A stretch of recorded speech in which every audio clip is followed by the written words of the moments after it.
At a cafe, grab your cup of coffee or your tea and sit back and let's talk a little bit about mostly human design today, as this is the first day of the human design week. And if you are watching your clock, in 23 minutes, the planet Uranus will make its historic change into the sign of Taurus for the first time in 84 years. So, unless you or someone you love is 84 years or older, this will be the first time that you've ever experienced Taurus as the home sign of Uranus for the next 7 years. So, and it was interesting because I always like to just sort of cue in, if I can, at the moment something is happening. For example, the new moon, which happened at 4:49 or 4:48, excuse me, this morning on the West Coast, and 7:48 this morning for you all on the East Coast. And of course, I'm sleeping, so I did not cue into it. But last night before I went to bed, I was sort of just feeling my way into what this might bring. Well, just a few minutes ago, I live on an island and it's relatively quiet here. In fact, almost nothing ever happens. I might hear cars go by or my neighbors who are incessant gardeners. But I don't hear sirens. And suddenly, about 10 minutes ago, sirens started going off, which means, a call for aid. It's a volunteer fire department, I believe. So, there's not a manned fire department. So that siren signals people to come and get the trucks or whatever. And a few minutes after that, I started hearing sirens again. So it was a double call. So somebody here on the island perhaps is in need. And I'm hoping and praying that everything is okay.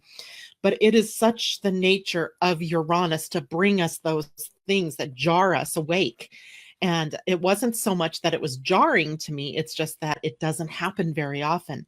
So sirens, I started thinking about, well, what does that mean? Emergencies, what does that mean? Well, the possibility of something big happening, who knows?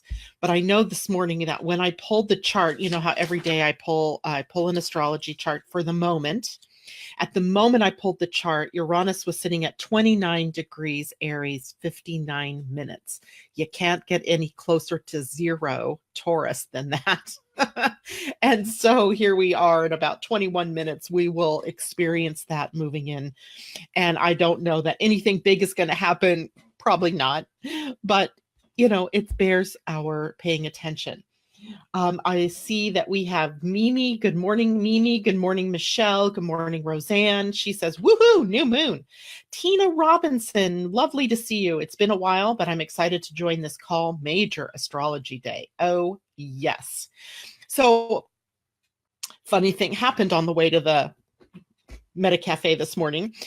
First thing in the morning, good morning, Ginger. It's good to see you up there too. I think everybody must be feeling the excitement, right? The building of these astrological energies. And, today's one day in the snapshot of this, but tomorrow is also another day where Mars then is moving into 0 degrees Aquarius and will square the planet Uranus in Taurus. So it'll be interesting. Today, it's already building. So it's not like tomorrow's the only day, but interesting energies nonetheless. So anyway, I'm always keen on looking for signs. I'm always wanting to know, what is the world showing me? What is going on in my outer world? Two things happened this morning. One, I get text messages from people all the time asking me, telling me something that's going on in their lives, and engaging my wisdom in talking to them about what's happening. Well, I have a client who, and I'm not going to mention names because I didn't get her permission, but no one will recognize the situation, so it's okay. She is she has her own business, her own doTERRA oil business, and no, it's not Jana. And she is beginning her business, and she's already got several people underneath her, and she is starting a webinar today, I think today or tomorrow, to work with these people. And she's texting me this morning going, oh my gosh, who do I think I am? I'm so inadequate for this. And do I know enough? Really, who am I? I mean, am I even walking my own talk? And I went, oh my gosh, this is too funny. So, she has gate 48. We've talked about gate 48. Let me show you where gate 48 is. It's not defined at the moment, but in her chart, it's defined. Gate 48 goes up from here, over here, excuse me, from the spleen all the way up to the throat. So you know that gate 48's got fear involved because it's a fear gate. And the fear is that I'm not adequate enough, right? I need more letters after my name. I need more certificates. I need more education. Let me just read that one more book and then I'll be up to the task. And so that's what she was being triggered with this morning. But I also realized that where the sun and earth and moon have planted themselves are also bringing that up for us today. So interesting when life begins to imitate the stars above. It's almost like there's this direct correlation. And the second thing that happened this morning is my husband has taken up riding his bicycle to work, and it's got pedal assist, meaning there's a battery backup. And if he's, for example, going up a hill and he's too, tired or, can't make it on his own pedal power, he can turn on the assist and it'll zoom him up the hill. But also you can, drive it at about, 15 miles an hour if you wanted to. And when you're pedaling, it recharges the battery. Well, he didn't charge the battery last night when he got home. So halfway to his work this morning, the pedal assist bombed on him. And so I've been waiting to hear, he's just now made it to work. That's awesome. Okay, good. So he was having to use real muscle power to get himself to work this morning.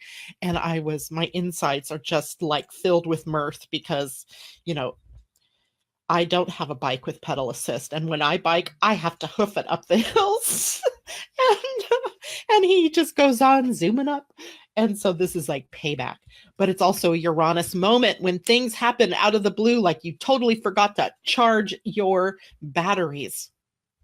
These things happen, right? Minor little things, but it's amusing. And Roseanne's asking, how far is it for him? 16 miles from our home to where he works. It's a long ride when you have to pedal. And then he'll have to do that tonight on the way home as well, unless I relent and go pick him up, which I probably will. Anyway, so let's dive into what's happening today. I'm going to deal with the astrology of the day for a moment before I dive in over at the human design end of things. For one thing, I forgot to mention this yesterday, but Thursday at 4 p.m. Pacific time and 7 p.m. East Coast time, I am going to be on Angie Witzel's channel with her. Now, I'm not sure how we get connected. I was hoping I would see her in here this morning and we can ask her how to get you all connected. But I believe it's just by like what we do here. You go to my Facebook page.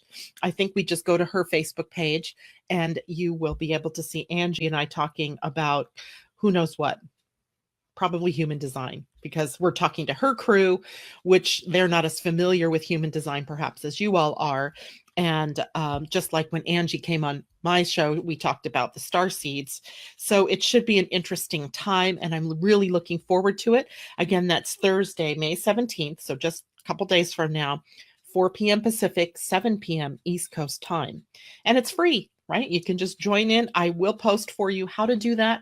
And if Angie pops in this morning, I will ask her how to get us all connected with that. And I do not see her out there yet. So hopefully she will join us soon and we can find out. Good morning, Mimi. Yay for you both, she says. Yes, I'm really excited to do this. I really love the idea of being interviewed. When you look at your human design, when you have an open throat, which is the third center down, when you have an open throat, the fact that somebody wants to talk to you is huge because when they invite you in, it makes you blossom, right? You just sort of have now all of this stuff that you want to share with people. And it is done in the correct way and by invitation. And when that happens, it's a brilliant connection. And so for all of you with an open throat, don't despair if you never seem to get a word in edgewise. Being quiet is what triggers people to ask you or invite you in to speak and to share your information. They think you're up to something if you're being too quiet. So they want to know what is going on with you. So anyway, today, happy new moon. New moon is, in Taurus, and it is allowing a gateway or portal to open up for us for all things Taurus, which we talked a lot about that yesterday. So I don't want to go into all of that again. But today, that particular gateway or portal is also trining two important planets: Mars, the planet that catalyzes action and takes us into forward motion, and the planet Pluto, which is a transformational change agent sort of planet, empowering us to move through the dark and emerge into the light. So it evokes this image in my mind of long-term change. So it's setting us up. What is it that we can look forward to? I mean, this is an energetic day. You've got the new moon, you have Uranus moving into Taurus, and by the way, new moon in Taurus, new moon that puts the sun and the moon, or sun and moon, in Taurus. And now we have all of the different aspects and configurations that are triggered by that particular movement. And interesting too, because later today, the moon will move out of Taurus and into Gemini, now taking it into the communication world. And what is it that we are communicating? What's the new message that we have to bring out of the things that we learn about ourselves today? And that means we're going through a void of course moon today as well. And it's a very short one. It is from 1:30 p.m. to 1:43 p.m. What's that? 13 minutes. That's the West Coast time. East Coast, 4:30 to 4:43 p.m. this afternoon. Very tiny, weeny, little void of course moon. And then the moon moves into Gemini and starts to move through the territory that Venus has been in. And Venus is now at 25 Gemini. So she will eventually get ready to move out of. Oh, I just noticed the part of fortune today is sitting at the same place my sun is located. I wonder what that will bring for me today. So interesting stuff, right? Good stuff. And that's about all that I want to talk about today in terms of the planets through astrology. It is definitely a good day. I feel energized. I feel hopeful. I feel optimistic. I guess maybe that's the word. That even though there may be some big changes that are enacted in the outer world, that I'm doing the right thing that I'm supposed to be doing. And that is kind of a new feeling for me, as I often waffle between doing this and going to find a job. Is this what I meant to do, or shall I go get a job? Or am I supposed to do both? I am a Gemini, right? I can do both. I don't know. That doesn't seem to be happening, but I feel good about what I'm doing. And I feel that maybe for all of you, that maybe you've somehow opened up a portal for your own prosperity and for your own way forward. Ginger says, me too. I love that. And there's an awful lot of optimism that happens because this week, in a human design sense, is a lucky week. And maybe it's luck that's saving us from any major big things that are going to happen with the Uranus move into Taurus. I don't know. But let's look at where the new moon is from the standpoint of human design. So, the human design week doesn't run 7 days like our regular week does. This particular week runs from today, the 15th, through the 20th, and a new week will begin on the 21st. So literally that's 5 full days, 1, 2, 3, 4, 5, 6 days, excuse me. So we have 6 days in the week at most. Remember, we have 6 lines. Maybe someday I'll talk more about the I Ching connection to human design and those lines and what that means for us. But suffice it to say, we have 6 days in this week. And the energy then at the sun moon, isn't it auspicious, don't you think, though, that the sun moon conjunction, i.e. the new moon, happens on the same day that we enter into a new human design week, where the energy shifts towards luck? I don't know. The energy also shifts towards contribution. The sun and moon together are sitting at gate 8. And gate 8, let me show you. Let me show you my mess here. These are my notes that I always take in the morning. This morning I had 2 pages of notes. It's too funny. So here is gate 8. It is sitting on the throat center right here, and it's moving down toward the soul center right here, the identity center. And so gate 8 is on the throat. What do we have at gate 1? We have Jupiter at gate 1. So I don't know if you can see it in here, but that whole channel is connected up for us right here, 8 to 1. Is the gate of life purpose. So when I was saying just here a few minutes ago that I really feel like I'm doing the work I'm meant to do, it could be that I am tapping into this energy and this channel because I don't natally have that channel defined. And so if you don't normally have that channel defined, you do now, right? So for this week, you're borrowing this energy of the sun moon at gate 8 contribution. And then, of course, Jupiter at gate 1, that's where the optimism is coming from. Jupiter is the planet of optimism, and it's sitting at gate 1, life purpose. So no wonder I feel that optimism about what it is that I'm doing. And what it is that I'm doing is making me feel really happy inside. And that's another interesting thing because I have a defined emotional center, and I'm meant to follow that feeling. So, what does gate 8 mean for us?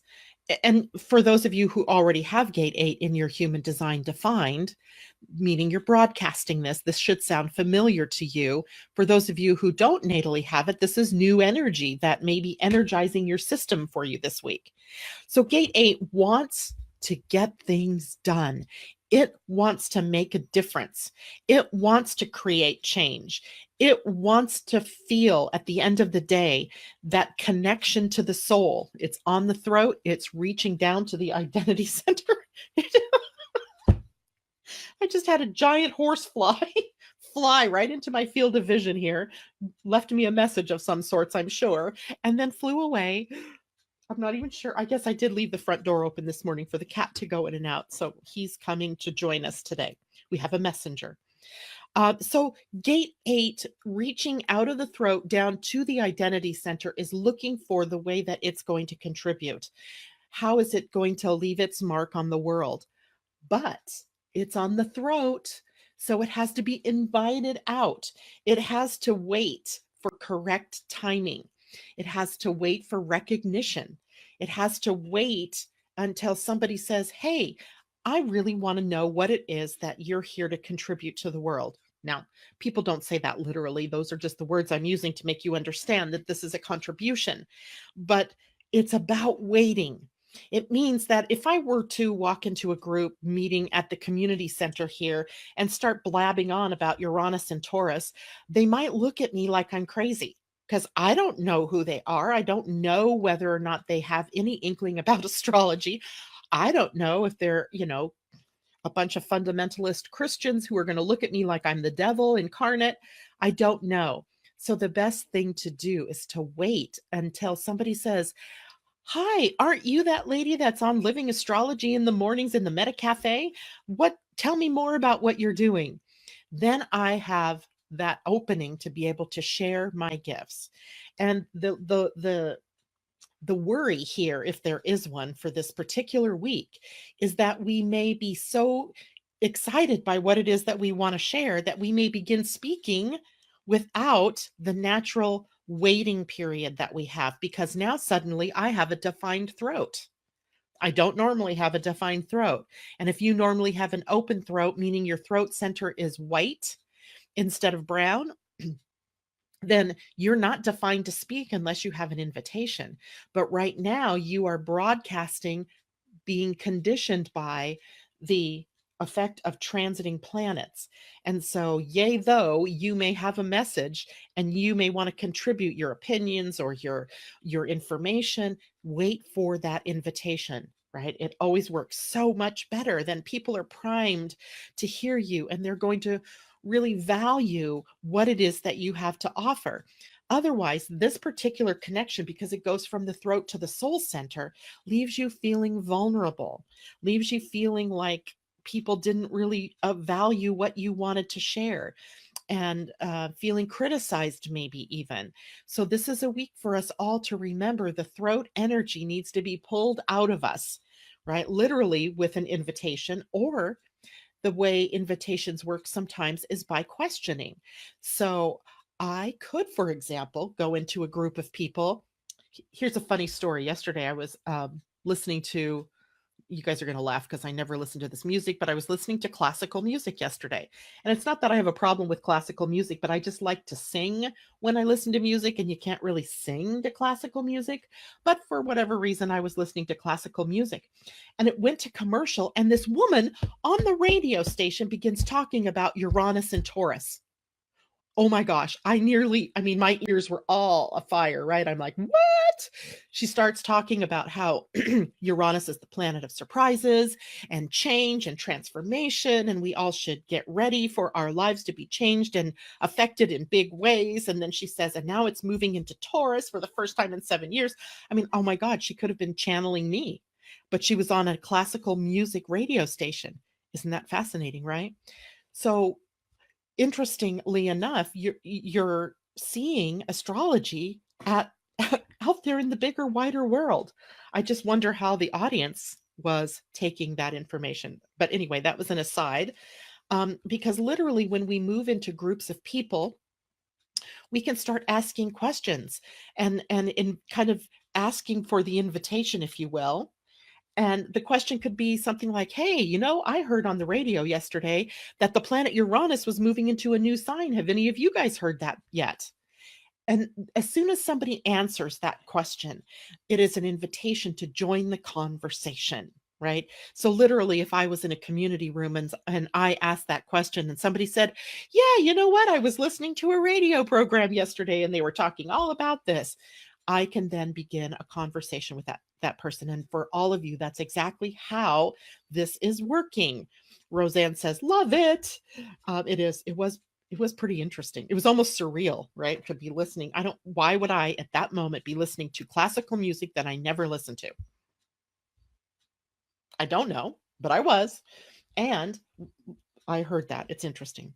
So the sun and the moon, then, in their conjunction at gate 8, is really showing us the creative role model, because this is the energy of creation. Gate 1, remember, we talked about, is the gate of self expression. It's all about creating something, whatever it is that we're here to create. And the role model part, the 8 gate in the throat, about sharing that. And we share this by walking our talk and talking our walk. I guess you could do the converse as well. And that takes me back to the story I shared with you this morning about how this woman was showing me this right in my own face about what she was experiencing in the dynamics of this energy. She was concerned about walking her talk, and that is a concern because the sun and moon are at this particular gate. So, how can I say this? You are all out there for a purpose. You all have a life purpose of some sort, whether it's something big and splashy or whether it's something small but important to the people that are in your world. It's up to you to share of yourselves, of your gifts, of your talents, of whatever it is that you're here to share, and do it correctly so that you get recognized and valued for your contribution. That's the important lesson and the important energy that we're talking about with this new moon at gate 8, the sun and moon being at the same gate. Now, Earth, remember how I always tell you that when we look at human design, in my estimation, I've never heard anybody else say this, but this is how I envision it. And I hope you guys can make sense of this as well this way, is that the sun is shining down a lot of energy on us. It is opening the energetic pathway for us. It enters in through the crown and it's moving down through our body, through the root center, and grounding us here on the earth. So when I look at the earth sign, I can't look at it by itself. I have to look at it in relationship to the sun, because they're an earth sun system, right? So the sun being at the gate of contribution, bringing the energy down through us, rooting us in of all the freaking best things, prosperity, right? Grounding in prosperity. So walking our talk this week is related to prosperity. This is a gate 14, by the way, which sits on the sacral center. It's a picture. Here's the sacral center, gate 14 right here, moving up toward the soul center, right? Moving up towards. hasn't made the connection, but it's there moving toward it. And it is an energy of working to make money. Roseanne, you know this because you have this one in your chart. And let's see what comments we have here. Roseanne says, love it. Marlene, thumbs up. Londa, I'm going to show everybody this because I'm not sure. Oh, chicken and a rooster and paw prints. Walking your talk. Got it. I think that's what she means by that. Walking your talk. So following your chicken feet or your bare feet. So gate 14 then is a gate of prosperity. It's about working to make money, and it responds. Remember, the sacral is a motor, and its strategy is about responding to what shows up in the outer world. If you have a defined sacral by birth, you are either a manifesting generator or a generator, and the strategy for either one of you is about responding to what shows up in your outer world, not what comes up in your mind, right? Not what comes up from meditation, but what shows up in your outer world. If it's in your mind or it comes up in meditation, it may be a signal, a sign of things to come. But until it's in your outer world, you don't take action on it, right? So here we are responding to the opportunities to create resources, right? To create resources or to draw them in some way. And in some ways, this is the gate of luck. There's something lucky about gate 14. Roseanne, I'm not sure that I've ever said that to you about your gate 14, but there's two gates that I think of as lucky in human design. One is gate 14, being in the right place at the right time with the right people to give you the right opportunities to make money, perhaps, or to be able to share your brilliance. But also gate 46, which is up on the soul center, the identity center. It would be right here, right there on the outer edge. And it's literally the gate of the physical being in the right place at the right time with the right people. Londa says, I didn't mean the chicken. Don't know how that got in there. I don't know. What came first, the chicken or the egg?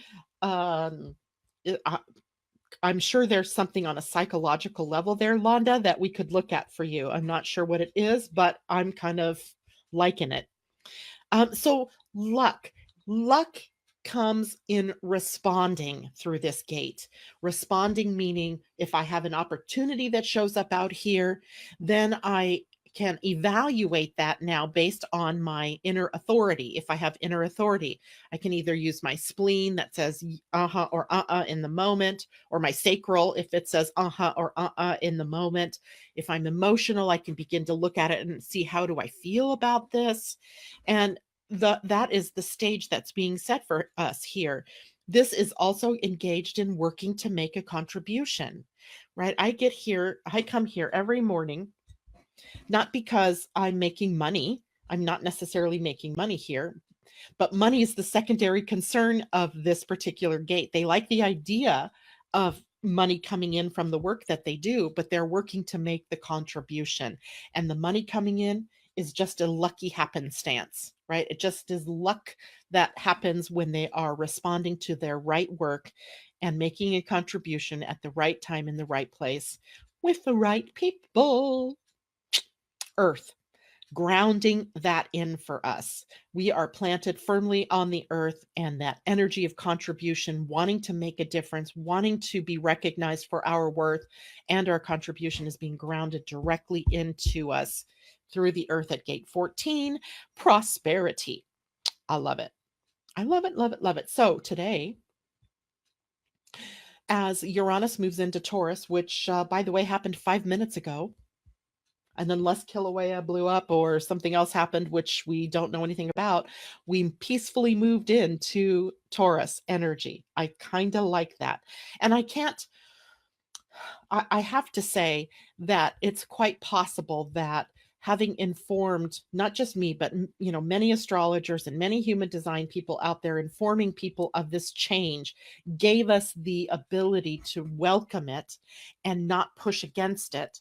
And in that way, maybe having an effect on how it will show up in our outer worlds. But Uranus is sitting at a gate. I was thinking about this gate 3. Gate 3 is the gate of mutation or transformation or change. Um, and I remembered something from my human design training that I'm not sure if this was just in relation to my own chart, but I'm pretty sure it was in relation to this gate 3 that is in the I Ching. It's called trouble at the beginning.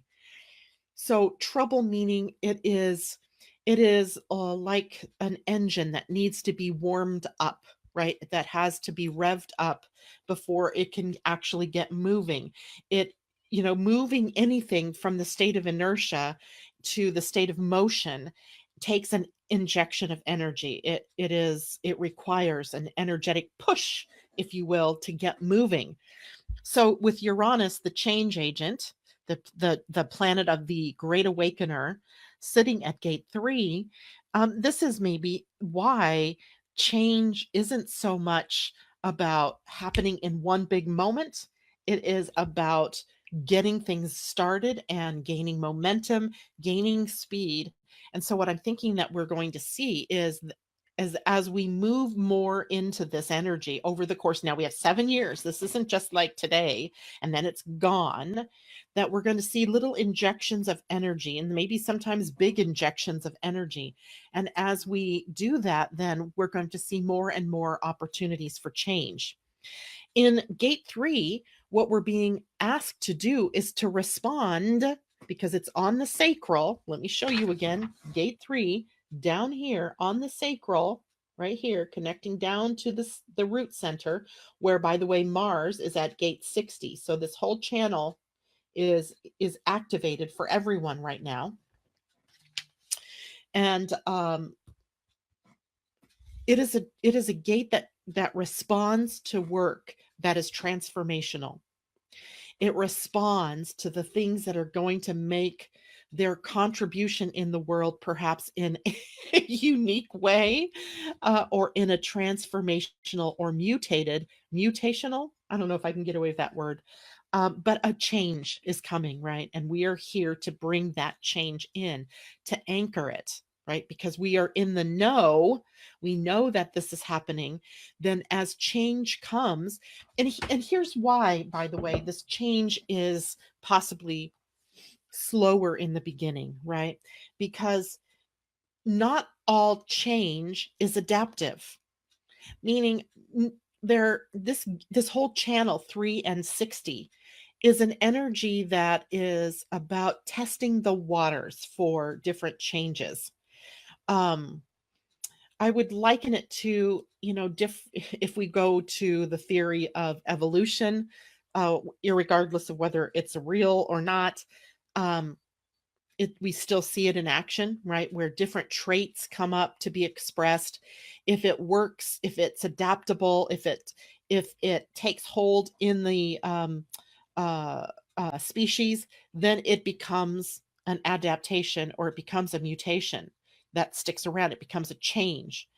If indeed there is an adaptation or a mutation that occurs that is not going to be something of integrity, that isn't going to be something that stands the course of time, then it dies off and or it has to mutate further.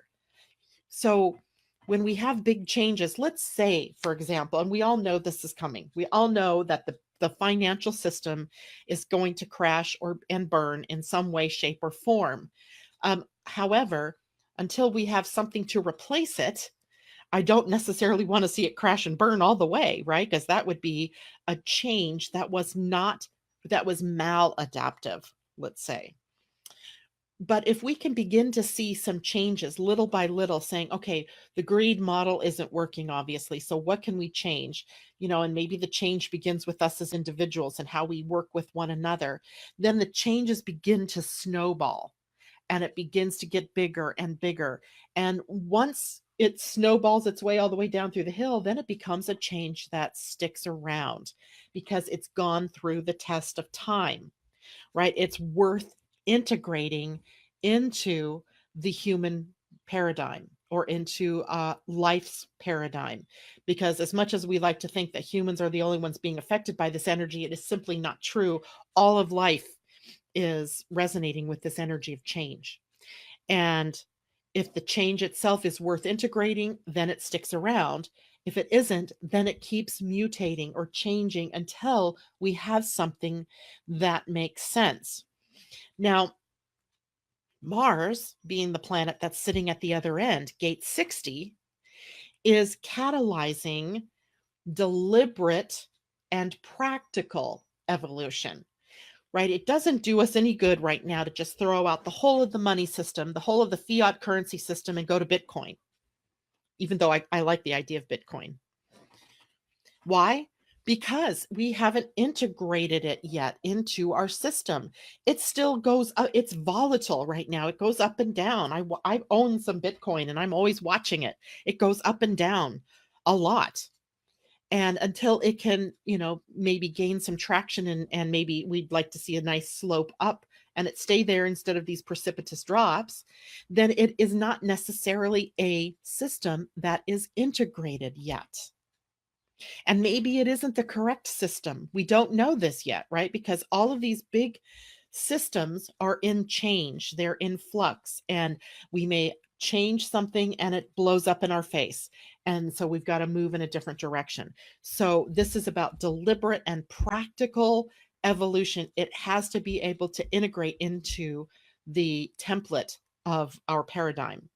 So we also have to learn with this energy right now of Mars and Uranus at gate 3 and 60 to accept the limitations of change, right? Limitations of change. The limitations of change are that some changes don't work out.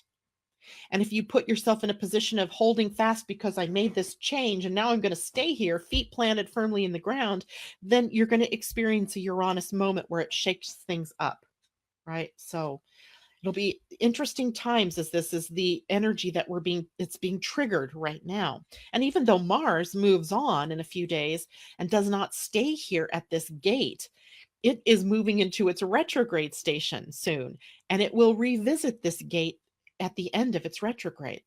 So we will experience this energy again. Big change, but is it adaptable? Is it something that we can say is deliberate and practical? Because if it isn't, then we got to throw it out, right? We have to throw it out. So otherwise, we have to trust in the divine order, and we have to trust in a divine plan, and we have to trust in divine right timing, because we are not in control in this. Not in control. We are so not in control that it makes me almost a little nervous, right? And for those of you who have gate 21 defined, the gate of control, you're really going to be uncomfortable because you don't have any control in when these changes take place, in what they produce, in when those changes fall flat on their face and something else happens. And we have 7 years of looking forward to this, right? And it's a good thing, right? Ultimately, it brings us to something new. It brings us to a new plateau, perhaps, of change that is sustainable, right? Change doesn't help us any if it's up and down all the time. But change, when it's sustainable, helps us, right? It grows, it evolves, and it sustains us. Londa says, inject me with energy, please. And she said, that's me. Don't know if I have that gate. I'm not sure what that comment was about, but because I can't remember what we were talking about. Marlene is, I'm not sure if she's laughing or crying. Let's see. She's laughing and liking it, I think. And let's see. That's it in comments. So what I can say about this energy for us is that it's unpredictable. Just when you think there isn't going to be change, it happens. And we have to trust that there is something bigger at work here, right? Something beyond us that we are not in control of. Now, let me throw out a couple of cautions for people this week with this energy.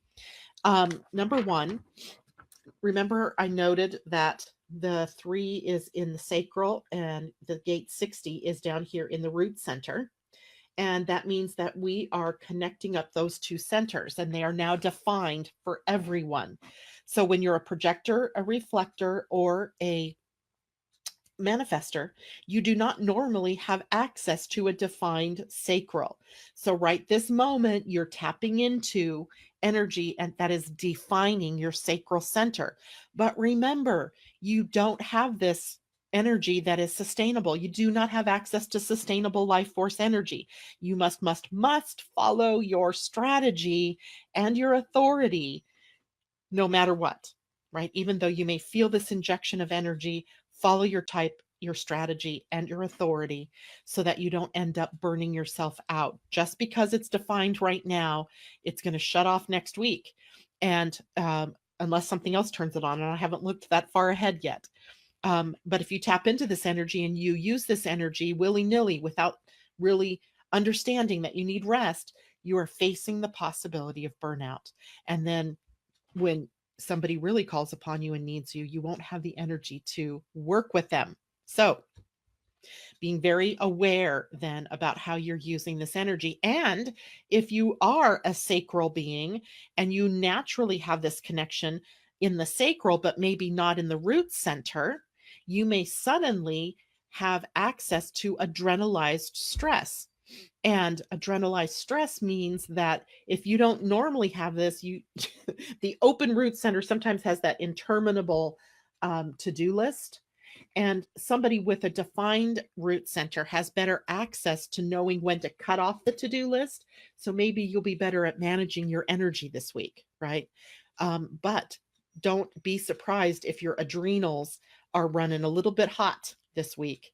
And I think it's a good message for everybody to remember to take breaks, remember to follow your type and your strategy. And if you don't know what I mean and you don't have your human design chart yet, you need to go to my website, which I'm going to put up here because I don't know that I've posted my website lately. It is www.living-astrology.com. And on the home page, you can click on Human Design Report. It's free. And you get a copy of your chart and of your type. And we may be able to help you find out how to live correctly for your type and your strategy. Londa says, yeah, inject me with the energy, please. No, we're not doing that, honey. Adrenaline was on overload last night. Oh my gosh, adrenaline, right? Because you're now pumping adrenaline. And I don't remember your chart, Londa, if you have a defined root center or not. I bet you don't, unless, not sure. And, I just don't memorize everybody's charts. I remember a lot about some people's charts, though. So I don't know if you have that defined or not, but if you suddenly have it defined, it could explain why you're suddenly feeling that adrenaline rush. And if that adrenaline rush causes you to start doing work and working beyond outside of your type and your strategy or your authority, shut it off now, right? Go backwards. Um, Ginger says, can you remind me what the colored lines between the centers mean? Absolutely. Each of the centers has numbered areas in them, and those are called gates. When a planet is sitting at a gate in one center and meets up with the gate in the other center, it then creates a stream of energy that connects the two. It turns on the center and it becomes colored in, and it defines the channel. So the channel 360, which is defined right now by transit, from the sacral to the root center, is called the channel of transformation, the channel of mutation, the channel of change. So we have that for all of us being defined right now. And does that answer your question, Ginger? You can just kind of type that in there and let me know if you have a further question on that. And this is happening all the time, by the way. This isn't just unique today. Every week, I think this is just us taking this to the next level and being able to see how all the parts fit together and how they all play together in the grand scheme of things, right? So if you're noticing in your own chart that that channel 360 isn't defined, it's white, in other words, and now I'm telling you it's defined because of transiting planets. Now you have access to energy that isn't normally your own energy. So now burnout can happen, right? Now conditioning can happen, meaning you start behaving in a manner that isn't correct for you, right? We all have this happening to us all the time based on where the planets are moving. Okay. All right. And any other questions around human design? I want to show you the human design chart one more time. Even with all my writing, you can see it.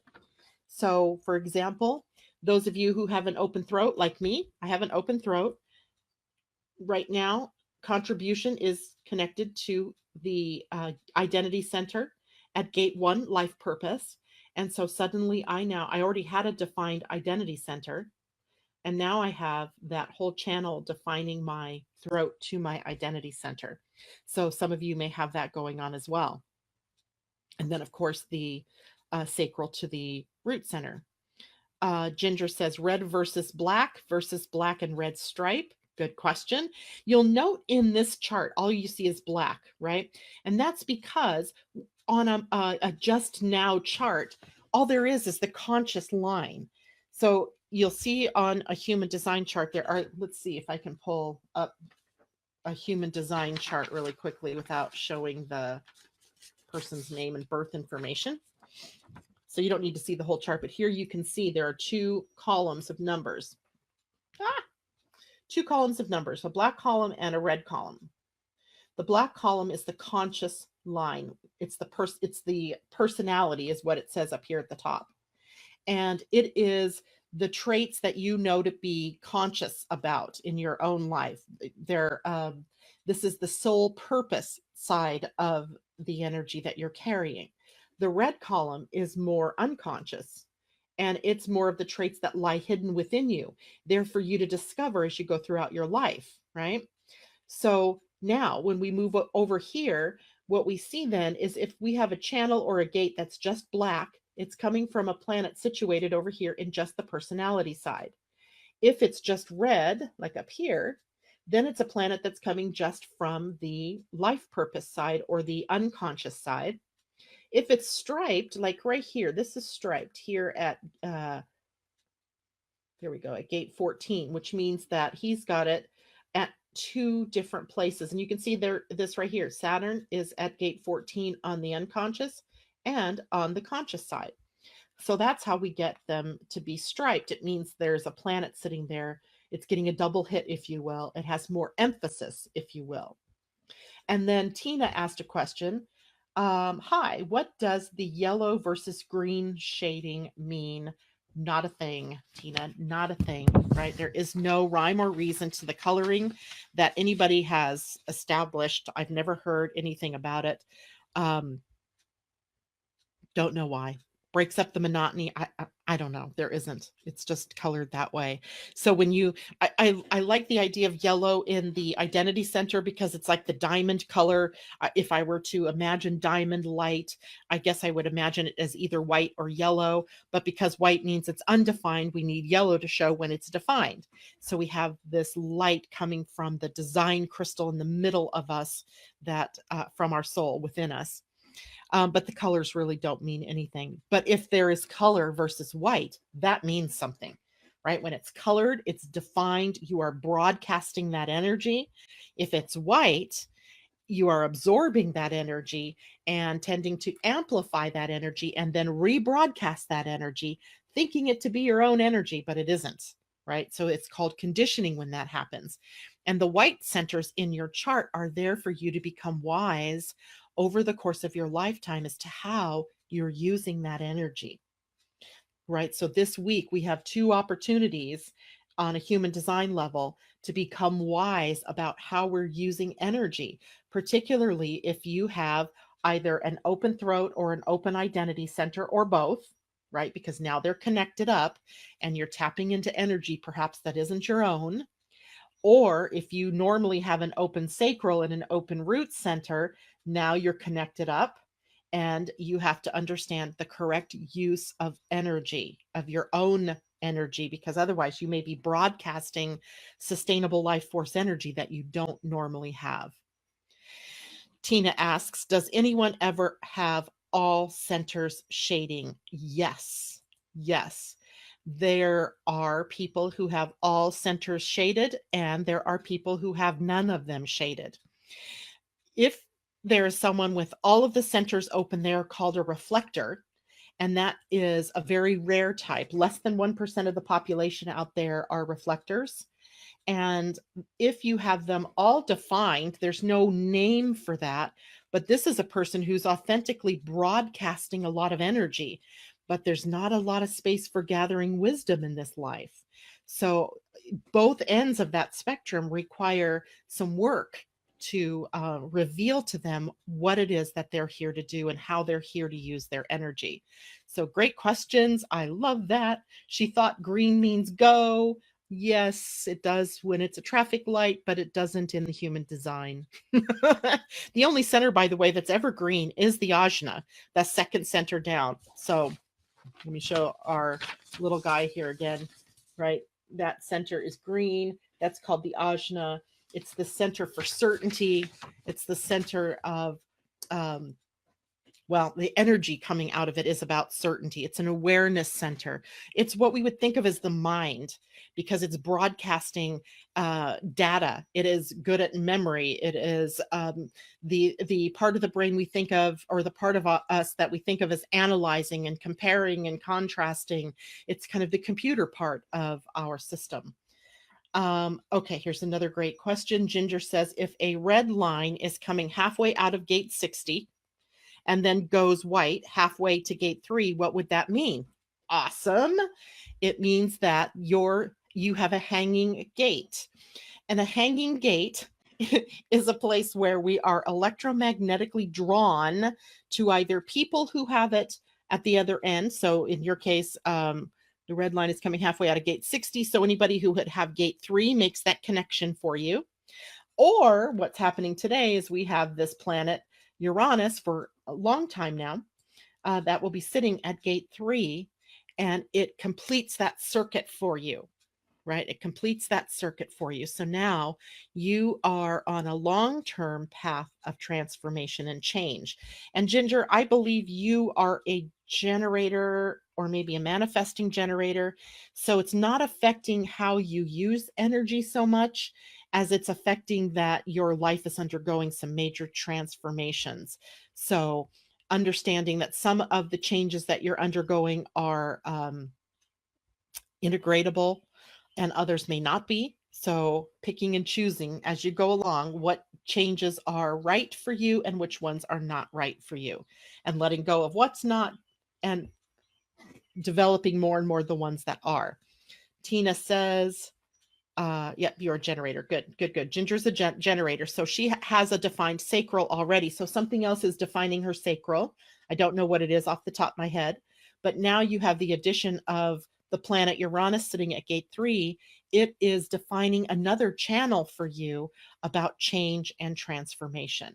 So big changes in your life. And I already know that's happening. So, but you're still in the midst of those. And picking and choosing which ones are right for you is the key. And you follow your authority in doing that. Tina says, interesting. Undefined throat chakra could indicate speech impediments. I had a horrible stutter that still creeps into my life. So Tina, that is very interesting because I've seen actually people who have speech issues with a defined throat and with a undefined or an open throat. You're welcome, Ginger. The reason that happens, it's about how you use your throat, right? It's about how you express yourself, how you communicate. Sometimes, now, I'm assuming then that you have an open throat. Tina, is that right? Undefined throat chakra. I'm not sure if you're talking about yourself or maybe somebody else. No, that looks like you're talking about you. So an open throat center would mean that throughout your life, and Saturn and Gemini, and this is probably a part of it as well, that you were needing to learn when and how to use your throat appropriately. I noticed sometimes too, when people are using their throat incorrectly, they also get things like laryngitis or thyroid problems or issues that, are around the neck. The throat has to be used appropriately. And it could be, it's possible that from childhood, the people around you maybe had defined throats and they were all a bunch of talkers, and you found that you couldn't get a word in edgewise. And so I think sometimes stuttering happens because you're trying to get out what's going on up here, and before somebody interrupts you or says something or interjects something. And eventually, then what happens is you gain a stutter. And the only thing that you can really do with this energy then is to make sure you speak in the appropriate way and understand that when you have an open throat and you're around 50% of the population has a defined throat. And so there are going to be times that you are going to go unheard. Had this exact same thing happen to me this morning. When I have an open throat, my husband has a defined throat. I get up and I say, God, I had the most interesting dream. He immediately interrupts me and says, Me too. And this is blah, blah, blah, blah, blah. And he starts telling me all about his dream. And I'm like, Whoa, wait a minute. I started the conversation. I want to share my dream first. And he goes, Oh, okay. And so I was able to share. My problem here wasn't so much that, his defined throat walked all over mine.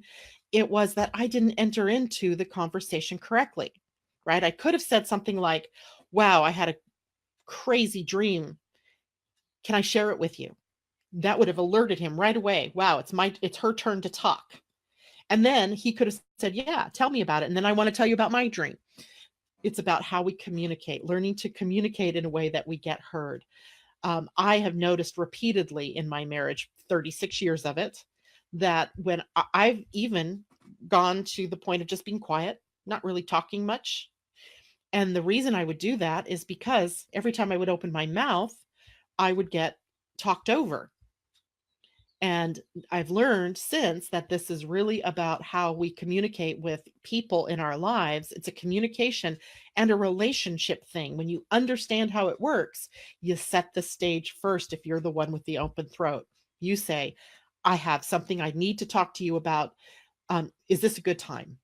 And you wait for a yay or a nay. If you get the yes, then you get heard, you get valued, you get recognized. If you didn't get that, then you are fighting a losing battle and possibly shutting down your throat center or getting sick, having issues going on here with the thyroid, lots of things. And it's not just about communication, it's about manifesting here as well, right? Manifesting where everything that gets into words becomes something that can be manifested. If you want to make something, you can't until you actually have a word for it. Otherwise, it just remains in this nebulous thought process.